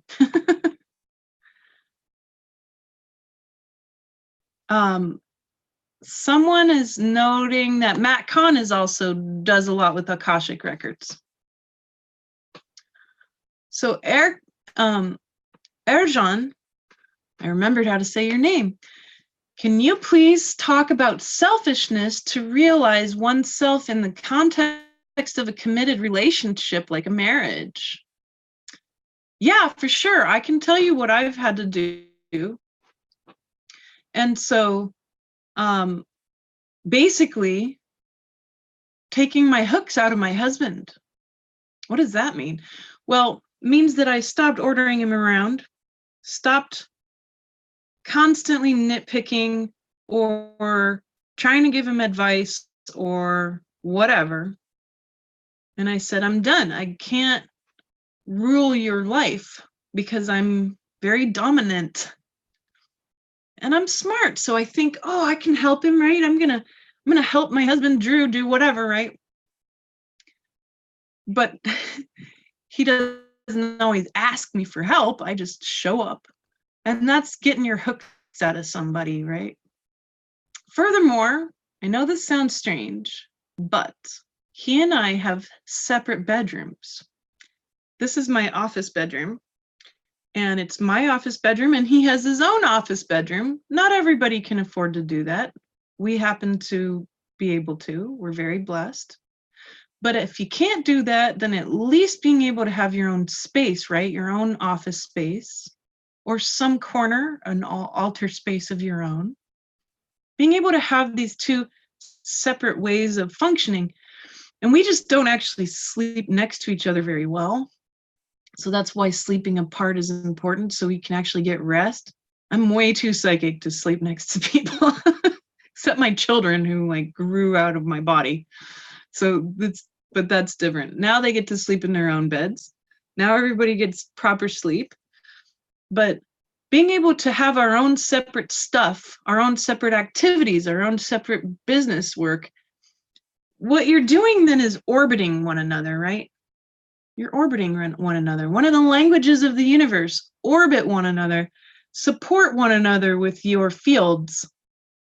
Okay, I'm here. I'm always here for you. If you need me, let me know. Otherwise, I'm not going to keep trying to fix the problems that you face. Because Drew's got to be able to advance himself. And that's absolutely key in any marriage, in any deep relationship, whether it not being boyfriend, girlfriend, or partnership, a domestic partnership of any kind, that the merging is something that's gentle, but always still separate. So think of it as an orbiting. How can I support my husband by orbiting him? Well, that means I'm available to him when he needs me. But otherwise, I don't make any other gravitational demands. Like, the moon doesn't come in closer and then go far away. The moon remains as a support, orbiting the earth. And that's how we can be for our partners. It's not selfish to do this. It's actually the opposite. It took a lot of effort for me to stop trying to be in control of my husband's life.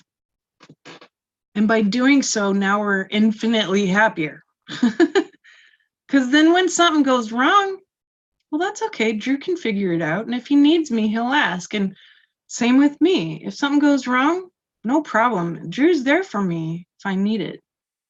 But if I don't, I can handle it. No big deal. We might end up chatting about it at the dinner table. Maybe not. That's okay. That's my first advice to just give you about that, Erjan, because marriage is hard. It's definitely a way we can set ourselves up for advancement, right? Be in a relationship. Yeah. So Linda Howe, Howe, is also an Akashic Records expert. That's showing up here. I think that might be Linda Moulton Howe. And if that's the case, really great surprise. She's open to me interviewing her. So I just got back from this retreat and I've got several people I'm trying to interview. Peter Tung, who's Richard Rudd's right-hand guy, and Linda Moulton Howe, Dr. Linda Moulton Howe. I'd like to interview her too. Both of these people I'm trying to nail down. Next Friday, I'm interviewing Victoria Moore again. I hope you will come. She's a very powerful mystic. And I'll be sending an email out about that this evening. And you can register. We're going to do that on Zoom together as a webinar. And it'll be live on YouTube. And so lots of other people are on my radar to continue to do our interview series because it gets info out to you for free, which is what I really want to be able to do as much as possible. Nicole asks, raw milk, yay or nay? It depends. I don't really think most people are made to drink raw cow milk, though you can totally drink raw goat's milk. Raw cow milk is quite a bit different. Most of us did not evolve having a pastoralist bloodline. So, for example, I'm apparently Scotch, Irish, and Basque, and we didn't have cows around. So raw cow milk would be terrible for me, but I can eat fermented raw cow milk. So if it's raw cow milk yogurt, I could eat that. But I've just avoided cow milk altogether for myself. For those of you who have newer blood types like A and B, you could probably be able to do those cow milks. But goat's milk is something I drink raw. I have a goat. Her name is Lily. She's out in my yard and she's where I get my goat milk from. So it just depends on what enzymes you're making already. What is your ethnicity? There's never going to be a straightforward across the board kind of thing for that, right?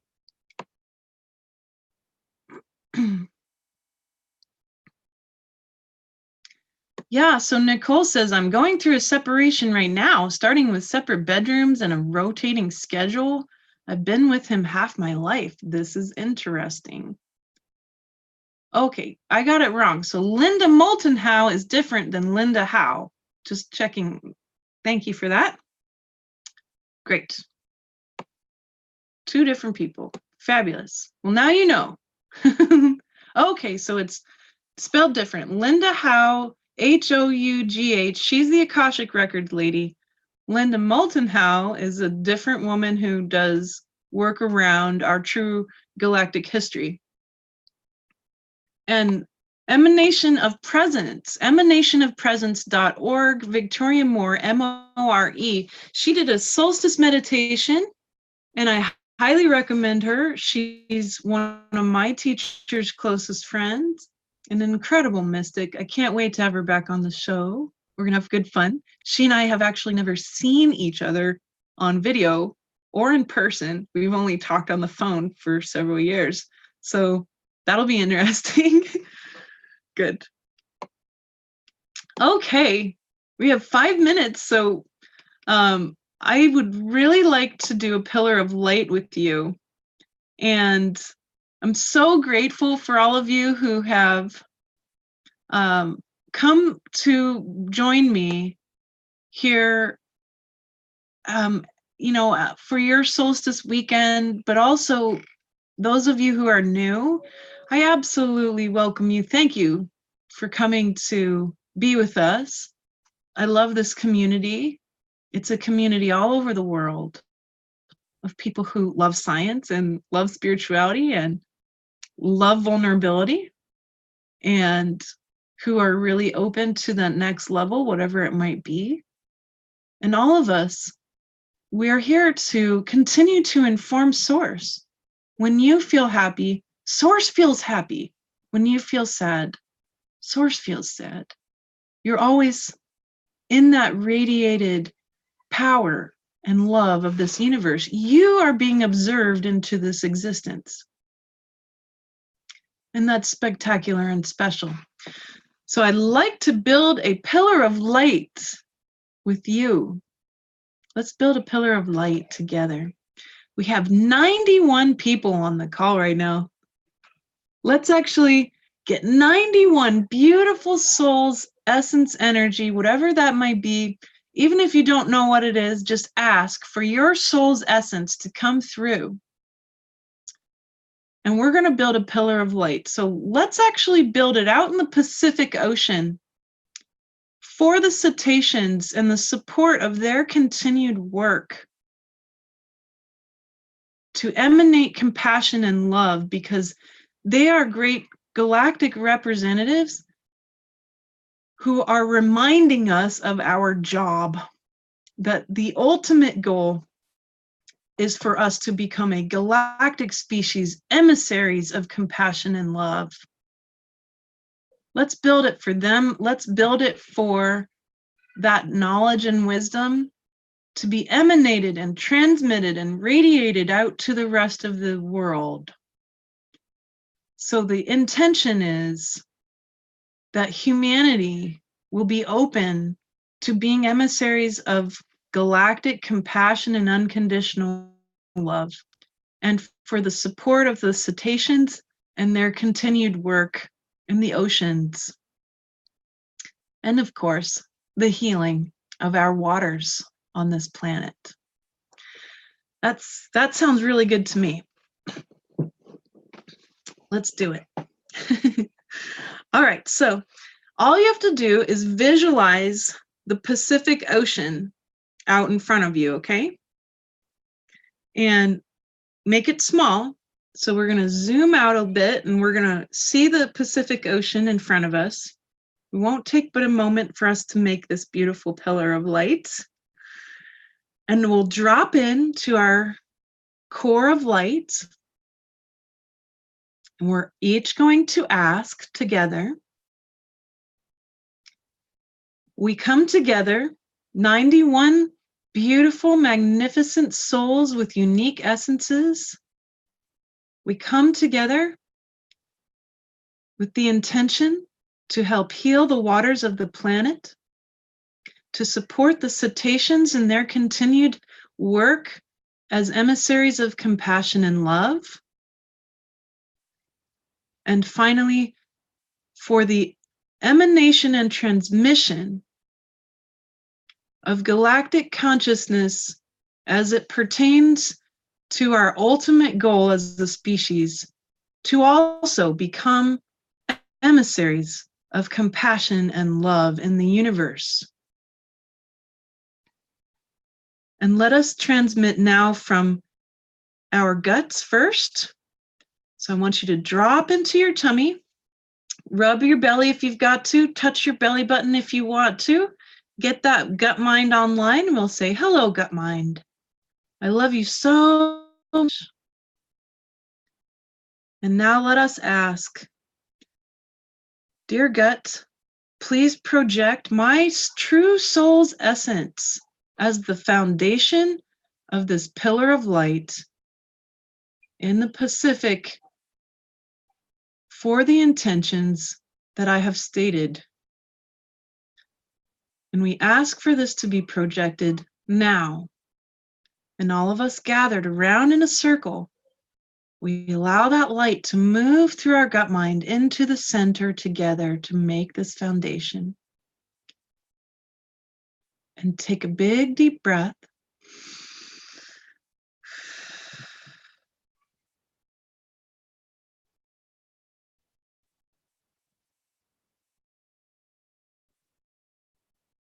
Beautiful. Good. And now let's come into the heart. Hello, heart mind. I ask you to project this same soul's essence and pure light from my heart to the center of this pillar of light with the intentions that I've stated now. And take a deep breath.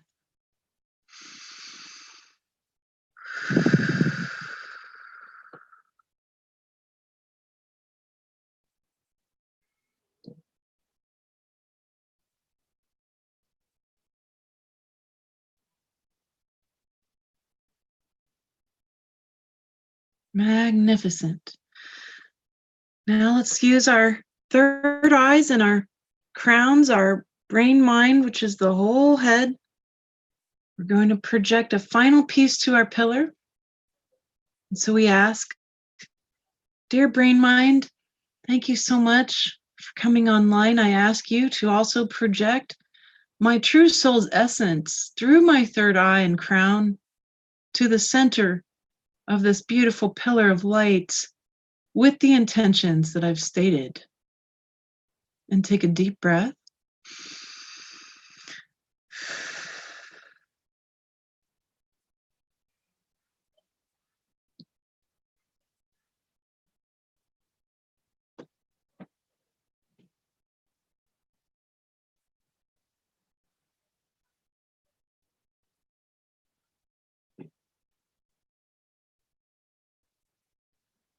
Magnificent. So I see this pillar of light from the bottom of the ocean, gigantic, huge, massive pillar, hundreds of miles across, all the way coming up with this white light and then coming up through the depths of the ocean.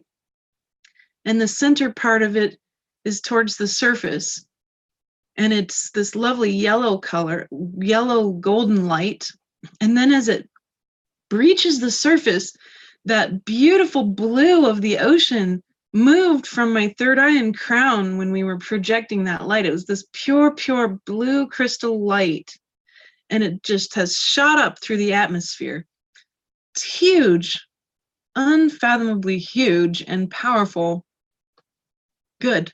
Now, let's actually unattach ourselves from this pillar of light. We bow to this pillar of light, and I bow to each of you for participating in building this light, this radiant transmission of light that will remain until it is no longer needed.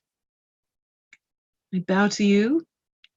We bow to the light. We bow to the cetaceans and the waters of the earth. And now we unattach ourselves from our minds and our crowns, from our hearts, and from our guts.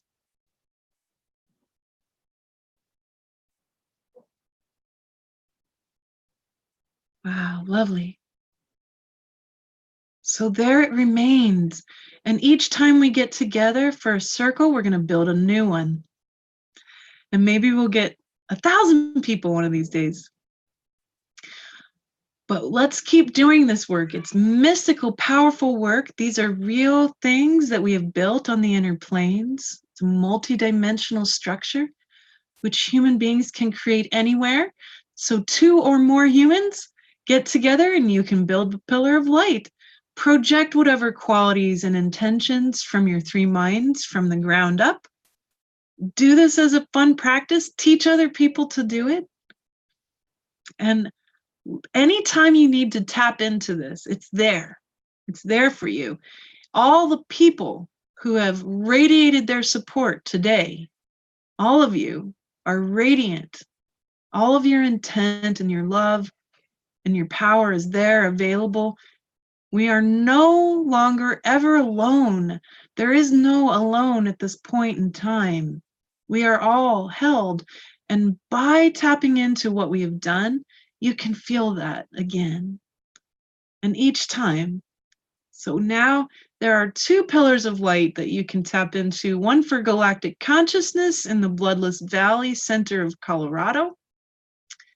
And one for the waters of the earth to bring the special job of being emissaries of compassion and love and the support of the cetaceans and their job too out in the Pacific.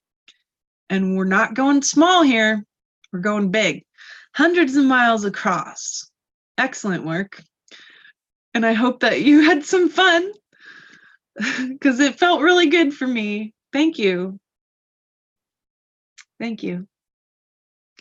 Good. We're just over time, but these are my favorite times of the month to get together with you for a couple of hours, answer questions the best I can, but also get resources for you, talk about what's up. Each of us, our microcosms are intimately connected, aren't they? And so what's going on with one person is certainly going to have effects on others, and we can all relate to one another. And that's what this circle is all about. So if you'd like to keep working together in an online capacity, I'm on Slack and I have a special membership. If you want to see what that's all about, go to seerandscientist.com and you can go down to see the circle. There's a little menu there, or if you scroll down, you'll see the circle. And there's two parts to this. There's the monthly call, which all of you are subscribed to receive already. And so we do that together. And then there's the online platform. It's a forum. And so if you want to participate with me there on the forum, a lot of the folks here who are chatting with us are there. And we have quite a lot of special supportive fun.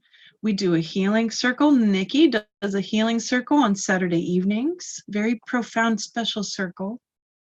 We do a daily meditation every day. We do a lot of different things there. And I really love to be on there. It's on my cell phone, so I see someone post something, I can respond to them really quickly versus email, which is not quick at all. But it's just a really special way to be more intimate together and to receive more deeper support if you need that. I also offer scholarships for that online community. So if you need extra support and you can't afford $13 a month, that's okay. Email me, okay? Elizabeth at Seer and Scientist. I'm here for you. And although it might take me time to answer your emails, I really do try to be able to do that personally, okay? But no matter what, you're not alone. I've got your back. Everyone here's got your back. We're radiating that energy for the rest of the month until I see you again. And let me check and see when that again is. Our next circle is July 28th at the same time. So I'll see you then. And I can't wait. I love all of you. Namaste. Bless all of you. Have a really good week. Keep me updated on how you are. And bless you.